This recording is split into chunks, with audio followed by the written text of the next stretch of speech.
বাস্তবতা হচ্ছে যে আসলে তারা কি আলাপ করেছেন সেখানে তো আর কেউ ছিলেন না, কিন্তু অস্বাভাবিক বটে। কেন? আমি কয়েকটি কারণ বলি।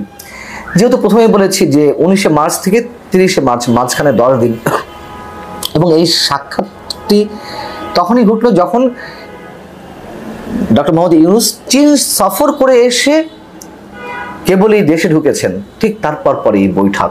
এবং চীনের এই বৈঠকের দিকে খুব স্বাভাবিকভাবে ভারতের একটি সতর্ক দৃষ্টি ছিল, খুব স্বাভাবিকভাবেই। এবং যখন চীন সফর করছিলেন প্রধান উপদেষ্টা, তখন বাংলাদেশে নিযুক্ত ভারতের হাই কমিশনার প্রণয় ভার্মা তার নিজ দেশের সেনাবাহিনী প্রধান উপেন্দ্র দ্বিবেদীর সঙ্গে সাক্ষাৎ করেছেন বাংলাদেশ ইস্যুতে। এটাও একটা নজিরবিহীন ঘটনা। সচরাচর এমনটি দেখা যায় না যে অন্য কোনো রাষ্ট্রে নিয়োজিত হাই কমিশনার বা রাষ্ট্রদূত তার সেই দেশের সেনাপ্রধানের সঙ্গে সাক্ষাৎ করবেন। এটা একেবারেই অস্বাভাবিক একটি বিষয়। তারা সাক্ষাৎ করেছেন এবং বাংলাদেশ ইস্যুতেই। আচ্ছা, আমাদের ভারতবর্ষের রাষ্ট্রদূত যিনি বাংলাদেশে রয়েছেন প্রণয় ভার্মা, তিনি ঢাকা থেকে হঠাৎ উড়ে এসে আমাদের সেনাপ্রধানের সঙ্গে বৈঠক করেছেন। সেই নিয়ে দুই বাংলায় একেবারে তোলপাড় চলছে। হঠাৎ কি এমন হলো যে রাষ্ট্রদূত হঠাৎ বাংলাদেশে থাকা রাষ্ট্রদূত, ভারতীয় রাষ্ট্রদূত, তিনি এসে সেনাপ্রধান উপেন্দ্র দ্বিবেদীর সঙ্গে দেখা করলেন। বন্ধুরা, আজকের নিউজটি অতি গুরুত্বপূর্ণ হতে চলেছে। আপনারা ভিডিওর অংশ বিশেষ দেখে বুঝতে পারছেন, কিছুটা আঁচ করতে পারছেন অবশ্যই। হঠাৎ করেই সেনাপ্রধানের সাথে ডক্টর মোহাম্মদ ইউনূসের বৈঠক হলো এবং বাংলাদেশ ছেড়ে ভারতের রাষ্ট্রদূত চলে গেল। এই ভিডিওটিতে অনেক গোপন তথ্য ফাঁস করতে চলেছি। অবশ্যই আমাদের ভিডিও জুড়ে সাথে থাকবেন। আমাদের চ্যানেলটিতে আপনি নতুন হলে অবশ্যই আমাদের চ্যানেলটি সাবস্ক্রাইব করে পাশে থাকবেন। চলুন তাহলে ভিডিওটিতে একটা লাইক দিয়ে ধারাবাহিকভাবে সম্পূর্ণ ভিডিওটি দেখে আসা যাক।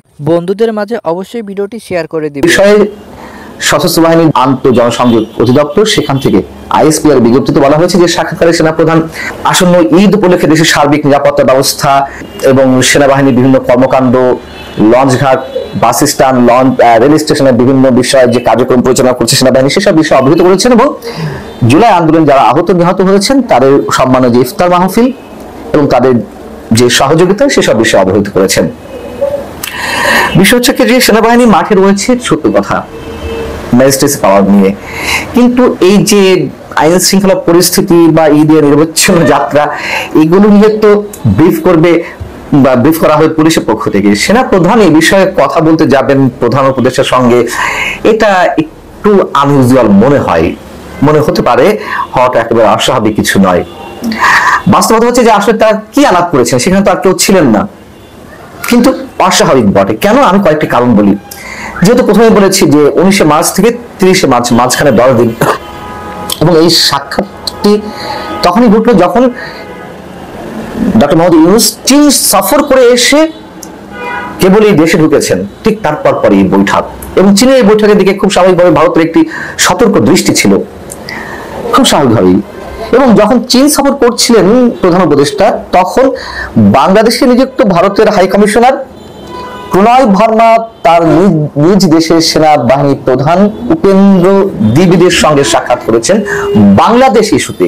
এটাও একটা নজিরবিহীন ঘটনা। সচরাচর এমনটি দেখা যায় না যে অন্য কোনো রাষ্ট্রে নিয়োজিত হাই কমিশনার বা রাষ্ট্রদূত তার সেই দেশের সেনাপ্রধানের সঙ্গে সাক্ষাৎ করবেন। এটা একেবারেই অস্বাভাবিক একটি বিষয়। তারা সাক্ষাৎ করেছেন এবং বাংলাদেশ ইস্যুতেই। এবং 19শে মার্চ পরে আর কি ঘটনা ঘটলো?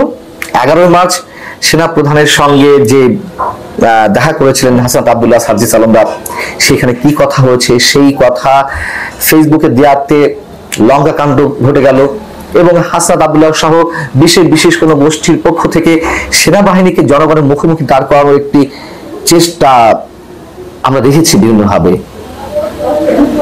ক্যান্টনমেন্ট আক্রমণ করে, ক্যান্টনমেন্ট গুড়িয়ে দেওয়া হয়, যার তার যে কোনো ভাষায় আক্রমণ করা সেনাপ্রধানকে। তার পরবর্তীতে আমরা দেখলাম যে সেনাপ্রধান বৈঠকে বসলেন অন্য দুই বাহিনীর প্রধানের সঙ্গে, বিমান বাহিনী এবং নৌবাহিনী প্রধানের সঙ্গে নিয়ে। বিএনপি আগের চেয়ে হার লাইনে রয়েছে, এটুকু স্মরণ করিয়ে দেয় দরকার। তার মানে নির্বাচন নিয়ে যে টালবাহানা সারা বছর না গত আগস্ট থেকে এই পর্যন্ত আমরা দেখছি, সেটি আরো প্রকট আকার ধারণ করছে। সেনাপ্রধানের সঙ্গে বৈঠক করেছে, সেই নিয়ে দুই বাংলায় একেবারে তোলপাড় চলছে। হঠাৎ কি এমন হলো যে রাষ্ট্রদূত হঠাৎ বাংলাদেশে থাকা রাষ্ট্রদূত, ভারতীয় রাষ্ট্রদূত, তিনি এসে সেনাপ্রধান উপেন্দ্র দ্বিবেদীর সঙ্গে দেখা করলেন। সেই নিয়ে এখন খুব চরম উত্তেজনা, প্রচুর লেখালেখি হচ্ছে সোশ্যাল মিডিয়া সর্বত্র। আর বাংলাদেশে তো আলোচনা তো হচ্ছে, যথারীতি আলোচনা হওয়ার মতোই ব্যাপার। এখন ব্যাপারটা যেটা হচ্ছে, কাগজের জন্য একটু অপেক্ষা করছিলাম আমি। কাগজে যা বেরিয়েছে সেটা একটা হাস্যকর, যা শুনলে আপনার পিত্তি চটকে যাবে। সেটা হচ্ছে বিজনেস স্ট্যান্ডার্ড আমাদের এখানে লিখছে সানডে মার্চ 30, 2025, মানে আজকে, ইন্ডিয়ান আর্মি চিফ জেনারেল দ্বিবেদী, high commissioner Verma discuss geo strategic issue. কি জিও স্ট্র্যাটেজিক ইস্যু বিনয় ভার্মার সঙ্গে করবে? গোয়েন্দা কর্তা ঘোড়ায় হাসবো, ব্যাপারটা সেরকম হয়ে গেল। আচ্ছা, তারপরে কি লিখছে দেখা যাক। Indian High Commissioner to Bangladesh, Pranay Verma, met Indian Chief of Army Staff, General Upendra Dwivedi, in New Delhi yesterday, 28 March, and discussed a range of geostrategic matters. রাষ্ট্রদূত জিওস্ট্র্যাটেজিক ম্যাটার নিয়ে নাকি আমাদের সেনাপ্রধানের সঙ্গে কথা হয়েছে। প্রধান উপদেষ্টার চীন সফরের তথাকথিত সাফল্য নিয়ে কয়েকটা কথা বলা একটু জরুরি হলো। জরুরি এই অর্থে যে আমি আজ সকালে ঠিক না, দুপুরের দিকে একটা সংবাদ সম্মেলন দেখলাম সেই সফরের পরবর্তীতে, এবং খুবই কিউরিয়াস একটা বিষয় আমার মাথায় আসলো, আমি ভিডিও শেষের দিকে সেটা বলবো। আমরা দেখলাম যে প্রেস উপদেষ্টা ছিলেন, সেখানে রোহিঙ্গা বিষয়ক হাই রিপ্রেজেন্টেটিভ জনাব খলিলুর রহমান ছিলেন, এবং বিডার এক্সিকিউটিভ ডিরেক্টর ছিলেন। এই তিনজন মিলে এটা করেছেন এবং তারা বেশ কিছু কথা বলেছেন, এবং ভীষণ প্রাণান্তকর চেষ্টা, অনেক কিছু অর্জন হয়েছে এটা দেখানোর জন্য। আমি প্রায় বলছি যে এই সরকারের এই চেষ্টাটার কোনো প্রয়োজন নেই, এবং যখন এখানে গায়ের জোরে কিছু করার চেষ্টা করে, আমার কাছে আবারও বলছি, মনে হয় শেখ হাসিনার মানসিকতা। ডক্টর ইউনূস সর্বশেষ যে ভাষণ দিয়েছেন তাতে আমি এ ধরনের একটা মন্তব্য করা অনেকে খুব ক্ষুব্ধ হয়েছেন। আমি আবারও একটু ক্লিয়ার করে দেই, আমি ওনার কন্টেন্টগুলো সম্পর্কে কথাটা বলেছি। ওনার অ্যাটিটিউড, ওনার শব্দচয়ন, বাক্য, ওনার বডি ল্যাঙ্গুয়েজ, ফেশিয়াল এক্সপ্রেশন সব কিছুই in any consideration was different, ওই ভিডিওতে বলেছি। কিন্তু যেটা হয়, আমরা না শুনেই মন্তব্য করে ফেলি, তো এখানেও আমার কাছে তাই মনে হয়েছে। কেন মনে হয়েছে আমি সেই জায়গায় যাবো, তার আগে একটা কথা একটু বলে রাখা জরুরি। ফেসবুকে কেউ দেখছি শেখ হাসিনার সর্বশেষ চায়না সফরে কি করেছেন, তিনি কত টাকা চেয়েছেন, শেষে কীভাবে বিদায় করা হলো, সেই তুলনায় এবারকার ডক্টর ইউনূসের সফরটা অনেক সফল হয়েছে এভাবে বলছে। মানে আমরা ন্যূনতম যদি আন্তর্জাতিক সম্পর্ক বা বাংলাদেশের অ্যাটলিস্ট আন্তর্জাতিক সম্পর্কের খোঁজখবর রাখি, তাহলে এভাবে কথা বলার কথা ছিল না। আমরা আবারও বলছি, একটা প্রাণান্তকর চেষ্টা আছে, ডক্টর ইউনূস জাদু দেখাচ্ছেন, কারণ এর সাথে একটা ন্যারেটিভ জড়িত, যেটা আমি আজ সকালের ভিডিওতে বলেছি, ওনাকে অনেক দিন ক্ষমতায় রেখে দিতে হবে। সেই ন্যারেটিভের কারণে শেখ হাসিনা সর্বশেষ সফরে উনি আগে ফিরে আসতে হয়েছে তাকে। চায়না তাকে ভীষণ রকম অপমান করেছে। চায়না কিন্তু তাকে ওই টাকা দিত, চায়না যে টাকা দিতে পারে সেই আলাপ দেশে বসে করা হয়েছিল।